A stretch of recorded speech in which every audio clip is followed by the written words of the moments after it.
नमस्कार बच्चों, स्वागत है आपका मेरे YouTube चैनल सत्यम स्टडी फैक्ट पर। आज हम सीखेंगे चित्र श्रृंखला को पूरा करना अर्थात फिगर सीरीज कंप्लीमेंटेशन।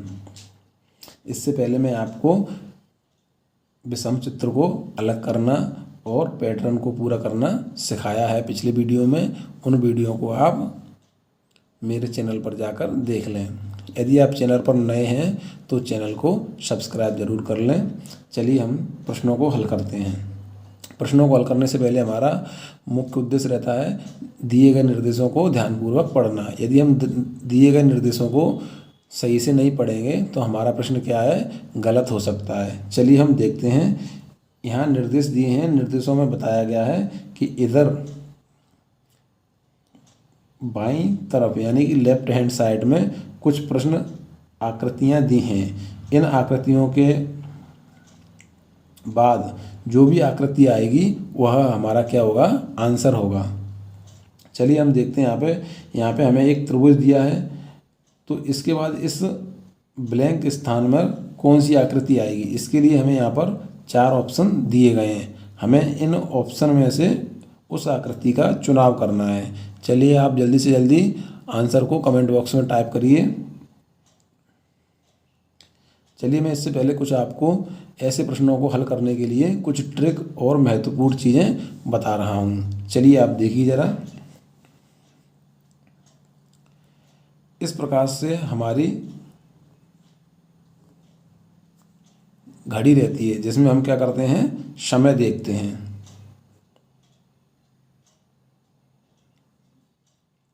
घड़ी के इधर की तरफ हम चलेंगे तो इसे बोलेंगे क्लॉकवाइज। क्या बोलेंगे, क्लॉकवाइज। और इसको हिंदी में क्या बोलेंगे, घड़ी की दिशा में। क्या बोलेंगे हिंदी में, घड़ी की दिशा में। यदि हम इधर से लेके इधर की तरफ चलेंगे तो इसे बोलेंगे एंटी क्लॉकवाइज। क्या बोलेंगे इसको, एंटी क्लॉकवाइज। हिंदी में बोलेंगे इसे घड़ी के विपरीत दिशा में। क्या बोलेंगे इसको, घड़ी के विपरीत दिशा में। अब आपने इसको सीख लिया होगा। इसके बाद हम कुछ चीज़ों को और सीख लेते हैं।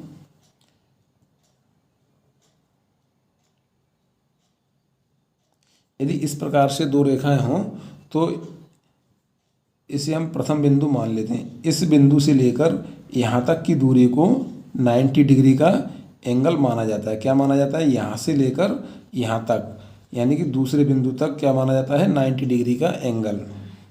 और यहाँ से लेकर यहाँ तक आधी दूरी तक क्या माना जाता है, इसको 45 डिग्री का एंगल यानी 45 डिग्री का कोण माना जाता है। चलिए हम समझ लेते हैं इसको। अब हम दोनों चीज़ों को यानी कि इस फर्स्ट चीज़ को और इस सेकंड वाले को दोनों को मिलाकर पढ़ेंगे। चलिए देखते हैं। यदि हम यहाँ से लेकर यहाँ तक चले तो इसको क्या बोलेंगे, घड़ी की दिशा में। देखिए हम यहाँ से इधर से चल रहे हैं तो हम इसको क्या बोलेंगे, घड़ी की दिशा में 45 डिग्री। क्या बोलेंगे इसको, घड़ी की दिशा में 45 डिग्री। यदि हम यहाँ से यहाँ तक चलते हैं तो इसको क्या बोलेंगे, घड़ी की दिशा में 90 डिग्री। क्या बोलेंगे इसको, घड़ी की दिशा में 90 डिग्री। इंग्लिश में क्या बोलेंगे इसको, क्लॉकवाइज 90 डिग्री। चलिए हम देखते हैं। इस बिंदु से यदि हम यहाँ तक चलें, कहाँ तक, यहाँ तक, तो इसको क्या बोलेंगे, घड़ी के विपरीत दिशा में 45 डिग्री। और यदि हम इस बिंदु से यहाँ तक चलेंगे तो क्या बोलेंगे, घड़ी के विपरीत दिशा में। क्या बोलेंगे इसको, घड़ी के विपरीत दिशा में 90 डिग्री। अब आपको समझ में आ गया होगा मैं क्या समझाना चाह रहा हूँ। चलिए हम प्रश्नों में देख लेते हैं।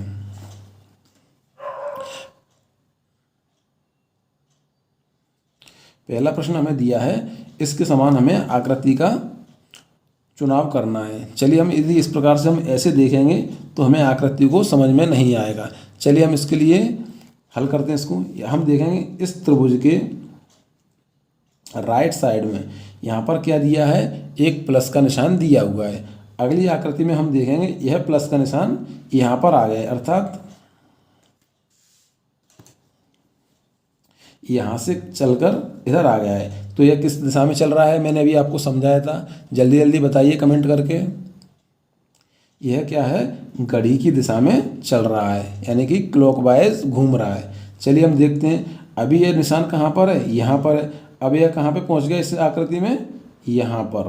तो हम देख रहे हैं ये कौन सी दिशा में चल रहा है, क्लॉकवाइज घूम रहा है। अब हम हमारा कीवर्ड हमें मिल गया है, तो हम प्रश्न उत्तर आकृति में उसको ढूंढेंगे। यदि यह निशान यहाँ से यहाँ चलेगा तो कहाँ पर आ जाना चाहिए, इस जगह पर आ जाना चाहिए। देखिए कहाँ पर है, यह निशान यहाँ पर है और यह यहाँ पर है। तो देखिए और इसमें भी है, तो यह ऑप्शन तो हमारा क्या हो जाएगा, गलत हो जाएगा। चलिए हम इसमें देखते हैं, यहाँ पर एक क्या है, इक्वल का निशान लगा है, जबकि इस आकृति में कहीं भी इक्वल का निशान नहीं लगा है। तो ये वाला ऑप्शन भी हमारा क्या हो जाएगा, गलत हो जाएगा। चलिए हम अगली आकृति को देखते हैं। इस यहाँ पे क्या है, एक क्रॉस का निशान है, जो कहाँ पर घूम के आ जाना चाहिए, इस जगह पे आ गया है। और ये घूम के कहाँ आ जाना चाहिए, यहाँ पर, यानी कि इस कौन सी आकृति में, यहाँ पर है, इस आकृति में है और इसमें भी है। तो इन दोनों ऑप्शन में हम क्या करेंगे, माइनस वाली आकृति को देखेंगे। माइनस वाली आकृति कहाँ पे आ जाना चाहिए, अगले में यहाँ पर आ जानी चाहिए, जो कहाँ पे है, यहाँ पर है। इस वाला ऑप्शन में माइनस वाली आकृति नहीं है। तो हमारा कौन सा सही आंसर होगा, ऑप्शन क्रमांक 3 इसका सही आंसर होगा। इस प्रश्न को समझने में आपको थोड़ा सा समय जरूर लगा होगा, लेकिन अब इन प्रश्नों को आप आगे आसानी से हल कर सकते हैं। चलिए हम देखते हैं, हमें इस प्रश्न आकृति में देख रहे हैं कि यहाँ पे इस प्रकार से एक आकृति बना दी गई है। अगली आकृति हम देख रहे हैं कि उसी आकृति को क्लॉकवाइज यानी घड़ी की दिशा में एक और आकृति बना दी गई है। तो अगली बार अगर यदि हम घड़ी की दिशा में आगे चलेंगे तो कहाँ पर, यहाँ पर आकृति बनी होनी चाहिए, यानी कि इसकी जैसी जो आकृति होगी वही हमारा क्या होगा, आंसर होगा। चलिए हम देखते हैं इसकी जैसी आकृति कहाँ पर है, यहाँ पर है, यानी कि यही इस प्रश्न का सही आंसर है। चलिए हम और आगे देख लेते हैं।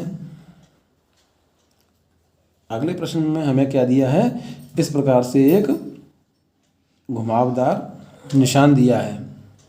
चलिए हम इसमें देखते हैं, यहाँ पर क्या है, क्रॉस का निशान, यानी कि निशान लगा हुआ है, जो अगली आकृति में क्या है, घड़ी की दिशा में यानी क्लॉकवाइज घूमकर नीचे की तरफ आ गया है। अगली आकृति में क्या है, और आगे घूमकर आगे आ गया है। तो हम देखेंगे अगली आकृति में कहाँ पर होना चाहिए यह निशान, यहाँ पर होना चाहिए। देखते हैं हम कहाँ पर है, इसमें नहीं है, इसमें भी नहीं है यहाँ पर। तो ये दो ऑप्शन हमारे क्या हो जाएंगे, गलत हो जाएंगे। चलिए हम देखते हैं इन दोनों में है, तो हम अगले कीवर्ड को लेके चलेंगे।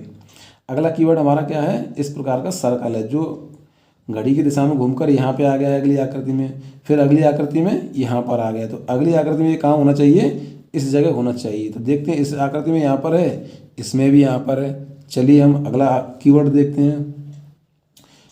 इस आकृति में यह क्या है, त्रिभुज का निशान यहाँ पर है, यह भी क्या है, क्लॉकवाइज घूम रहा है। अब यहाँ पर है, फिर यहाँ पर है, तो अब कहाँ पे होना चाहिए, इस जगह होना चाहिए अगली आकृति में। चलिए देखते हैं कहाँ पर है, इस आकृति में यह सही स्थान पर है, इसमें नहीं है। तो ये वाला ऑप्शन हमारा क्या हो जाएगा, गलत हो जाएगा। तो इस प्रश्न का सही आंसर क्या होगा, ऑप्शन क्रमांक 2। अगला प्रश्न भी इसी प्रकार से हम हल करेंगे। सबसे पहले हम देख रहे हैं, यह आकृति है जो कहाँ पे गई है, यहाँ पे, यानी कि यदि इधर से हम देखें घड़ी के विपरीत दिशा में, तो यह उसके विपरीत दिशा में आ चुकी है। फिर से यह कहाँ पे आ गई है, विपरीत दिशा में। तो इसका अर्थ क्या है, यदि अगली आकृति में कहाँ पर होगी, यहाँ पर होगी फिर से। देखिए इसमें कहाँ है, इसमें नहीं है, ये वाला ऑप्शन नहीं होगा, इसमें भी नहीं है, ये भी नहीं होगा, इसमें है। चलिए हम अगली आकृति को देखते हैं। ये भी क्या है, एक दूसरे के विपरीत चल रही हैं। देखिए अभी यहाँ पर है, तो अब क्या होना चाहिए, इन दोनों की दिशाएं क्या होना चाहिए, डायरेक्शन चेंज होना चाहिए। अभी यह त्रिभुज कहाँ पर है, नीचे, तो अगली आकृति में कहाँ होना चाहिए, ऊपर होना चाहिए अगली आकृति में। तो देखिए अगली आकृति में यहाँ पर है, यहाँ पर भी है, लेकिन यदि हम सर्कल को देखें तो सर्कल कहाँ होना चाहिए, नीचे, जबकि सर्कल यहाँ पे नीचे है, यहाँ पर नहीं है।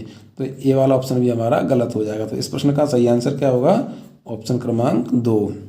ऐसे प्रश्नों को हल करने के लिए हमें सबसे बढ़िया क्या करना चाहिए, गलत ऑप्शन को हटा देना चाहिए। यदि हम गलत ऑप्शन को नहीं हटाएंगे तो हमारा प्रश्न के गलत होने के अधिक चांस रहेंगे, और यदि प्रश्न हमारा गलत हुआ तो हमारा सिलेक्शन भी नहीं हो पाएगा।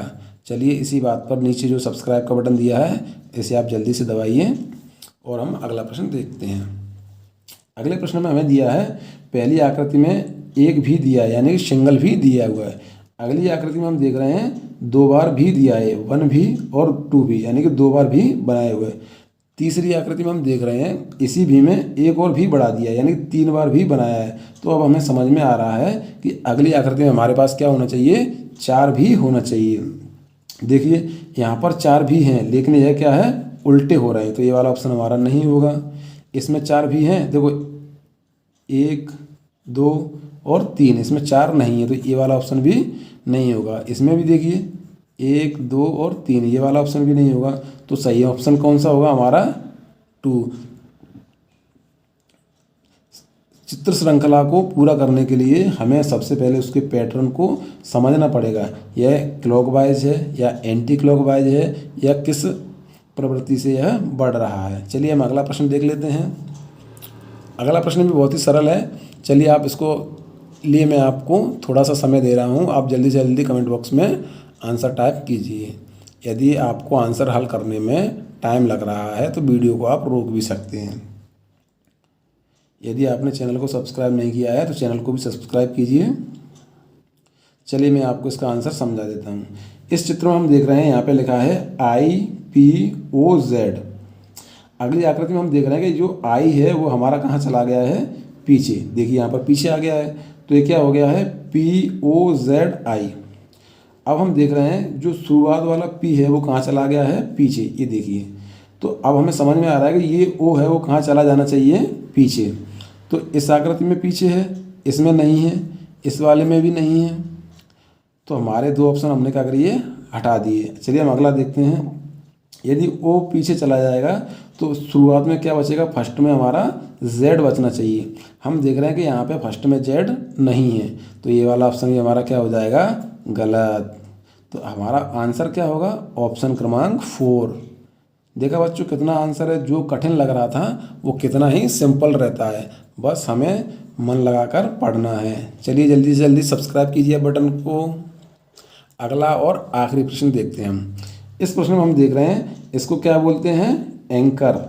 एंकर के ऊपरी हिस्से में हमने देखा है एक क्या बना हुआ है, वृत्त बना हुआ है, सर्कल। हम अगली आकृति में देख रहे हैं इसमें 2 सर्कल यानी कि 2 वृत्त बने हुए हैं। अगली आकृति में हम देख रहे हैं इसमें 3 सर्कल बने हुए हैं। तो हमें समझ में आ रहा है कि अगली आकृति जो हमारा उत्तर आकृति है उसमें हमें क्या होना चाहिए, 4 सर्कल होने चाहिए। और हम देख रहे हैं कि इसमें एक भी नहीं है, इसमें एक भी नहीं है, इसमें एक भी नहीं है, अर्थात इसमें 4 सर्कल हैं और यही हमारा सही आंसर होगा। चलिए आप सब्सक्राइब बटन को दबाइए।